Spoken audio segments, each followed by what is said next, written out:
കാറ്റത്തെ കിളികൊണ്ട് ഇന്നത്തെ എപ്പിസോഡിലേക്ക് എല്ലാവർക്കും സ്വാഗതം. അങ്ങനെ സുഭാഷിനോട് ആ കല്യാണ പന്തലിൽ പോയി സുനന്ദന ഒരു വാക്ക് വിളിച്ചാൽ സുനന്ദ ഇറങ്ങി വരും എന്ന് പറയുന്ന രണ്ടനിയന്മാരും നിർബന്ധിക്കുന്നു. അങ്ങനെ ഒരുപാടായപ്പോൾ സുഭാഷ് ഇങ്ങനെ ദേഷ്യം വരും. നിർത്തടാ, നിങ്ങൾ എന്തീ പറയുന്നത്? നിങ്ങൊരു കല്യാണം മുടക്കുന്ന കാര്യമാണ് പറയുന്നത്. സ്വന്തം കാര്യം മാത്രം ചിന്തിച്ചാൽ മതിയോ? ആ വീട്ടിൽ ഉള്ളവരുടെ അവസ്ഥ നിങ്ങൾ അറിയണ്ടേ? ഈ നാട്ടുകാരുടെ അവസ്ഥ അറിയണ്ടേ? എല്ലാവരും കൂടെ വിഷമിപ്പിക്കാനാണ് നിങ്ങളുടെ തയ്യാറെടുപ്പ്. അവർ കല്യാണം മുടക്കാൻ നടക്കണം. അതെ, ദൈവത്തെ ഓർത്ത് നിങ്ങളൊന്നും ചെയ്യണ്ട. നിങ്ങൾ ഈ സംസാരം ഇവിടെ നിർത്തിയാൽ മതി. നിങ്ങളെന്താ ഗുണ്ടകളാണോ എന്നൊക്കെ ഇങ്ങനെ ചോദിക്കുന്നുണ്ട് സുഭാഷ്. അപ്പോൾ അനിയന്മാരിങ്ങനെ ആകെ വിഷമവും ദേഷ്യമൊക്കെ ആയിട്ട് നിൽക്കണം. അങ്ങനെ നിധിക്കാണെങ്കിൽ എല്ലാ കാര്യങ്ങളും മനസ്സിലാവുണ്ടായിരുന്നു. നിധി അങ്ങനെ ഒന്നും മിണ്ടാണ്ട് സുഭാഷ് നോക്കിയിരിക്കണേ. അതെ, എനിക്ക് പണിയുണ്ടെന്ന് പറഞ്ഞ് തേക്കിനോടത്തുനിന്ന് ഡ്രസ്സ് കൊടുത്ത് സുഭാഷ് പോണ വഴിയിൽ നിധിയോട് മാത്രം ഒന്ന് പോണിട്ട മോളെ എന്നിങ്ങനെ പതുക്കനെ പറയും. എന്നിട്ട് അവിടേക്ക് ചെല്ലും. നേരെ സൈക്കിൾ ചവിട്ടി ഇങ്ങനെ പോകണം. അപ്പോൾ സുനന്ദര വീടിൻ്റെ അവിടെ എത്താറായപ്പോൾ പെട്ടെന്നൊന്ന് ബ്രേക്ക് ഇങ്ങനെ നിർത്തി. അപ്പോൾ സുനന്ദര അച്ഛൻ അമ്മാവനും ഉണ്ടായിരുന്നു. അമ്മാവൻ കണ്ടില്ല, അച്ഛൻ കാണും. അപ്പോൾ അയാൾ ഇങ്ങനെ ആകെ പേടിക്കുന്നുണ്ട് സുഭാഷിനെ കണ്ടപ്പോൾ. വീട്ടിലേക്ക് വന്ന് സുനന്ദനെ വിളിക്കാൻ എങ്ങനെയാണോ വിളിച്ചാൽ പിന്നെ സുനന്ദ പോകുമല്ലോ, 100% ഉറപ്പല്ലേ.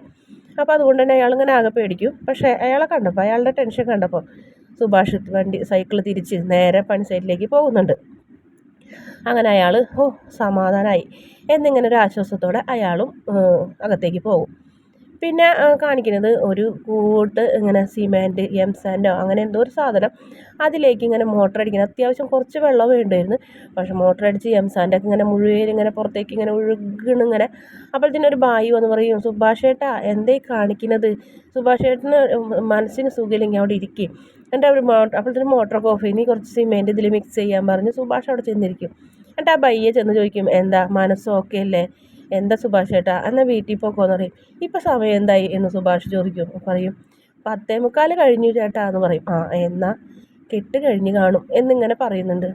സുഭാഷ് ഏട്ടൻ്റെ മനസ്സ് ഓക്കെ അല്ല. സുഭാഷ് ഏട്ടൻ ഇന്ന് വീട്ടിൽ ചെല്ലേ എന്ന് പറഞ്ഞാൽ അങ്ങനെ അയാൾ ഒരുപാട് നിർബന്ധിക്കുമ്പോൾ സുഭാഷ് പോകണം. അങ്ങനെ സുഭാഷ് സൈക്കിൾ ചവിട്ടി വീണ്ടും സുനന്ദര വീടിൻ്റെ അവിടെ എത്തും. കറക്റ്റ് കാറ് വന്ന് നിൽക്കുന്ന സമയവും സുഭാഷ് അങ്ങോട്ട് ചെല്ലുന്ന സമയം ഒരേപോലെ ആവണം. അങ്ങനെ സുഭാഷ് അങ്ങനെ ഷോക്കേറ്റ പോലെ നിൽക്കണം. ഇങ്ങനെ നോക്കിയപ്പോൾ ഉണ്ട് സുനന്ദര വീടിൻ്റെ വാതിക്കൽ കാറ് വന്ന് നിന്ന് ചെക്കനും പെണ്ണും അച്ഛനും അമ്മയൊക്കെ ഇറങ്ങണം. പിന്നെ അമ്മ ആരതിയെ കുഴീന്.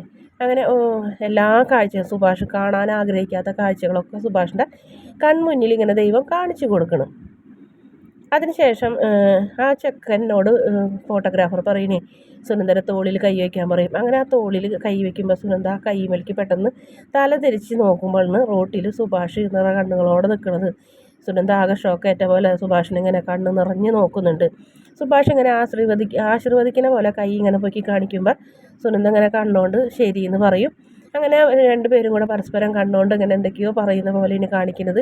അതിനുശേഷം ബായോ സമയം കളയാണ്ട് അകത്തേക്ക് പോകാമെന്ന് പറയും. അങ്ങനെ സുനന്ദനെ വിളിച്ച് ചെക്കനും കൂട്ടുകാരും എല്ലാവരും കൂടെ അകത്തേക്ക് പോകണം. സുനന്ദ വീണ്ടും നോക്കി നിൽക്കുന്നുണ്ട്. അതിനുശേഷം സുഭാഷ് വീണ്ടും വീട്ടിലേക്ക് തന്നെയാണ് പോകുന്നത്. അവിടെ ചെല്ലുമ്പോൾ എന്തുപറ്റി സുഭാഷ് ഏട്ടാ എന്ന് നിധി ചോദിക്കും. ഒന്നില്ല മോളെ, മനസ്സിനൊരു സുഖമില്ലാത്ത കാരണം ഇങ്ങോട്ട് പോകുന്നതാണ്. എന്താ തല പെരുക്കണ പോലെയെന്ന് പറയും. അടുക്കളയിൽ ചെല്ലും, വെള്ളം കുടിക്കും, ബാത്റൂമിൽ പോകും, പിന്നെ സെറ്റി വന്നിരിക്കും, പിന്നെയും പോകും. അങ്ങനെ നമ്മുടെ നിധിക്ക് എന്തോ സംശയം തോന്നി. നിധി അടുത്ത് ചെന്നിട്ട് എന്താ ഏട്ടാ ഏട്ടന് ഓക്കെ അല്ലേ എന്ന് ചോദിക്കും. ഓക്കേന് മോളെ എന്ന് പറയും. അങ്ങനെ ഞാൻ ഒത്തിരി നേരം കിടക്കട്ടെ എന്ന് പറഞ്ഞ് റൂമിലേക്ക് പോകും. അപ്പോൾ പോണ വഴിയിൽ മേശേമ്മൽ കാലിടിച്ച് സുഭാഷിൻ്റെ കാലൊക്കെ പൊട്ടി. അങ്ങനെ സുഭാഷ് വേദന കൊണ്ട് അയ്യോ എന്ന് പറയും. അപ്പോഴത്തേക്ക് നിധി ഓടിച്ച് നിന്ന് കരഞ്ഞ് സുഭാഷിനെ പിടിച്ച് നിർബന്ധിച്ച് അവിടെ കസേരയിൽ കൊണ്ടിരുത്തും. എന്നിട്ട് നിധി അവിടെ ഇരുന്നിട്ട് പറയേട്ടാ എന്താ പറ്റിയത് ഏട്ടനെന്ന് പറയും. എന്നിട്ട് അപ്പോൾ നിധി സുഭാഷിൻ്റെ കൈമേലാണ് ആദ്യം പിടിക്കുന്നത്. അപ്പോൾ സുഭാഷ് ആ കൈ കൂട്ടി പിടിച്ചിട്ട് ഇങ്ങനെ നെറ്റിമേൽ അങ്ങനെ ചേർത്ത് പിടിച്ചിട്ട് പറയും, മോളെ ഞാൻ ഇന്ന് പോരുന്ന വഴിക്ക് സുനന്ദനെ കണ്ടു മോളെ. സുനന്ദ താലികെട്ട് കഴിഞ്ഞിട്ട് വീട്ടിലേക്ക് വരുന്ന കാഴ്ച ഞാനത് കാണാൻ പാടില്ലാത്തതായിരുന്നു, കാണാൻ ആഗ്രഹിക്കാത്തതുമായിരുന്നു. പക്ഷെ അത് എൻ്റെ കൺമുന്നിൽ കണ്ടു. അവളെ മണവാട്ടിയായിട്ട് ആ പയ്യൻ്റെ കൂടെ നിൽക്കുന്നത് കണ്ടു എന്ന് പറഞ്ഞ് ഇങ്ങനെ പൊട്ടിക്കരയണേ. അപ്പം നിധി പറയാട്ടാ ഇന്ന് കല്യാണമൊന്നും നമുക്ക് എല്ലാവർക്കും അറിയാലോ, പിന്നെ എന്തിനായിട്ടിന് ഇങ്ങനെ വിഷമിക്കണേന്ന് ചോദിക്കും. അറിയാം മോളെ, പക്ഷെ എന്നാലും ഒരിക്കൽ പോലും ഞാൻ അവളോട് ഇഷ്ടമാണെന്ന് പറഞ്ഞിട്ടില്ല. അവൾക്കത് മനസ്സിൽ വിഷമമുണ്ടാവും. ഞാനത് ഇങ്ങനെ തുറന്ന് പറയേണ്ടതായിരുന്നു എന്നൊക്കെ ഇങ്ങനെ പറയണ്. ഏട്ടാ വിഷമിക്കല്ല ഏട്ടാ എന്നിങ്ങനെ പറയുന്നു. നിധിക്കെന്ന് വെച്ചാൽ സുഭാഷിനെ ആശ്വസിപ്പിക്കാൻ വാക്കുകളും ഇല്ല. സുഭാഷാണെങ്കിൽ ഓരോന്ന് പറഞ്ഞുകൊണ്ടിരിക്കുന്നത്. അവൾ എത്ര തവണ ഇങ്ങോട്ട് വന്നിട്ടുണ്ടെന്നറിയാം അമ്മായിരെ കണ്ണു വെട്ടിച്ച്. ഞങ്ങളെ ഈ നാട്ടിലുള്ളവരോട് മുഴുവനും ദുഷിച്ച വാക്കുകൾ അവരച്ഛനും അമ്മയും അമ്മാവനും പറഞ്ഞ് നടന്നപ്പോൾ ഒക്കെ അവൾ മാത്രം ഞങ്ങളെ മനുഷ്യന്മാരായിട്ട് കണ്ടു. ഈ വീട്ടിലേക്ക് അവൾ വരും, അവളെ വീട്ടിൽ എന്തെങ്കിലും പാകം ചെയ്തിട്ടുണ്ടെങ്കിൽ ഒരു ഡപ്പയിലാക്കി എനിക്ക് കൊണ്ടുതരും. ഞാനും അതെ, അവൾക്ക് എന്തെങ്കിലുമൊക്കെ കൊടുക്കും. ഞാൻ ഉണ്ടാക്കുന്ന ഭക്ഷണം അവൾ നല്ലതെന്ന് പറഞ്ഞാൽ പിന്നെ എനിക്ക് തൃപ്തിയാണ്.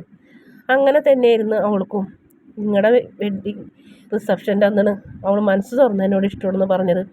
അപ്പോൾ എനിക്ക് ആകെ കുറ്റബോധം തോന്നി. ഇവളിവിടെ നിൽക്കുമ്പോൾ ഞാൻ ഒരേ പെണ്ണ് കാണാൻ പോയിരുന്ന കാര്യം ആലോചിക്കുമ്പോൾ എൻ്റെ ഓരോ കല്യാണങ്ങൾ മുടങ്ങുമ്പോഴും അവളുടെ മുഖത്ത് കാണുന്ന സന്തോഷം ഞാൻ കണ്ടില്ല എന്ന് നടിച്ചു. അവൾ ഇവിടുന്ന് അവളെ അമ്മ തല്ലിക്കൊണ്ട് പോയാലും അവിടെ എൻ്റെ മുന്നിലിട്ട് എത്രയോ തട്ടം തല്ലിയിട്ടുണ്ടെന്നോ. എന്നാലും അത് തുടച്ച് കണ്ണീരും തുടച്ച് പിറ്റേ ദിവസം വീണ്ടും വരും. സുധീഷും ഹരീഷൊക്കെ എന്തോരം വരണ്ടാന്ന് പറഞ്ഞ് വഴക്ക് പറഞ്ഞാലും അവൾ പിന്നെയും വരും. അവൾക്ക് അത്രയ്ക്ക് ഇഷ്ടമായിരുന്നു മോളെ എന്നെ. ഈ വീടിന് സ്നേഹമുള്ളൊരു വീടെന്ന് അവൾ മനസ്സിലാക്കി. ഈ നാട്ടുകാർ മുഴുവനും നമ്മളെ വീട് കൊള്ളില്ല എന്ന് പറഞ്ഞപ്പോൾ അവൾക്കറിയായിരുന്നു ഈ വീട്ടിലുള്ളവരുടെ എല്ലാവരുടെയും മനസ്സും. അതുകൊണ്ട് തന്നെ ഈ വീട്ടിലെല്ലാവരെയും മനുഷ്യന്മാരായിട്ട് അവൾ കണ്ടു മോളെ. എനിക്ക് സഹിക്കാൻ പറ്റാത്ത കാഴ്ചകൾ കണ്ടത് കൊണ്ടാണ് എന്നും പറഞ്ഞിങ്ങനെ പൊട്ടിക്കരയിന്. നീതിക്കാണെങ്കിൽ നമ്മുടെ സുഭാഷ് ചേട്ടനോട് എന്ത് പറയണമെന്ന് അറിയാണ്ട് ഇങ്ങനെ വിഷമിച്ച് നിൽക്കണ്.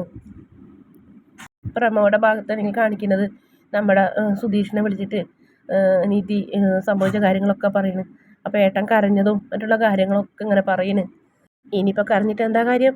സുനന്ദ ധൈര്യം സംബന്ധിച്ച് വീട്ടിലേക്ക് വന്നതല്ലേ, അവളെ പറഞ്ഞയച്ചിട്ടല്ലേ. ഇനി കരഞ്ഞിട്ട് ഒരു കാര്യമില്ല, കല്യാണവും കഴിഞ്ഞു എന്നിങ്ങനെയൊക്കെ പറയുന്നു ആ ദേഷ്യത്തോടെ.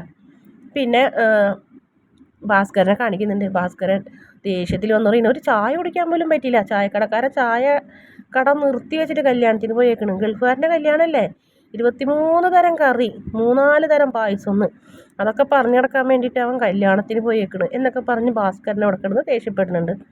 പിന്നീട് നമ്മുടെ ഹരീഷിനെ കണ്ടിട്ട് അമ്മാവൻ കളിയാക്കുന്നുണ്ട്. എൻ്റെ മോളെ കല്യാണത്തിന് മുന്നേ ഇവൻ്റെ ചേട്ടൻ്റെ കല്യാണം ഉണ്ടാവും എന്ന് പറഞ്ഞ് നാട് മുഴുവൻ പറഞ്ഞ് നടന്നു. നാട് മുഴുവൻ പെണ്ണ് കാണാനും നടന്നു ചായക്കടക്കാരനോട് പറയണേ. പക്ഷെ എന്താ കാര്യം? ഒരു കാര്യം ഉണ്ടായിരുന്നില്ല. എൻ്റെ മോളെ കല്യാണത്തിന് 23 തരം കറിയായിരുന്നു. ഈ നാട്ടിലുണ്ടായിട്ടില്ല ഇത്ര വലിയ കല്യാണം. അതുപോലത്തെ ചെക്കനാണ് കിട്ടിയേക്കണേ, ഗൾഫുകാരനല്ലേ എന്നൊക്കെ പറഞ്ഞ് ഇങ്ങനെ പുകഴ്ത്തുന്നു. ഇവരെ വീട്ടിൽ കല്യാണമൊന്നും നടക്കാൻ പോണില്ലാന്നേ എന്നൊക്കെ പറഞ്ഞ് പരിഹസിക്കുന്നു. അവനെ ഹരീഷ് അയാളെ എത്തിച്ച് ചെന്നിട്ട് പറയും, വിളിച്ച് മാറ്റി നിർത്തിയിട്ടാണ് പറയുന്നത്, എടോ തൻ്റെ മരുമോൾ ഇന്നലെ ഞങ്ങളെ വീട്ടിലേക്ക് വന്ന കാര്യമൊക്കെ ഞാൻ നാട്ടുകാരോട് പറഞ്ഞ് നടക്കണോ? വേണോ? ഈ കല്യാണം എങ്ങനെ നടന്നതെന്ന് അറിയണോ? എൻ്റെ ഏട്ടൻ്റെ ഔദാര്യം കൊണ്ടാണ് ഈ കല്യാണം നടന്നത്, മനസ്സിലായിക്കോ. ഇനി മേലിൽ താൻ എൻ്റെ ഏട്ടനെയോ എൻ്റെ കുടുംബക്കാരെയോ എന്തെങ്കിലും പറഞ്ഞിട്ടുണ്ടെങ്കിൽ പ്രായമൊന്നും ഞാൻ നോക്കൂല, അടിച്ച് കരണം ഞാൻ പുകയ്ക്കുമെന്ന് പറഞ്ഞപ്പോൾ അയാൾ ആകെ പേടിച്ച് പറിച്ച് വേഗം അവിടുന്ന് സ്ഥലം വിടുന്നതാണ് കാണിക്കുന്നത്. വീഡിയോ ഇഷ്ടപ്പെടുകയാണെങ്കിൽ ചാനലൊന്ന് സബ്സ്ക്രൈബ് ചെയ്ത് സപ്പോർട്ട് ചെയ്യണേ.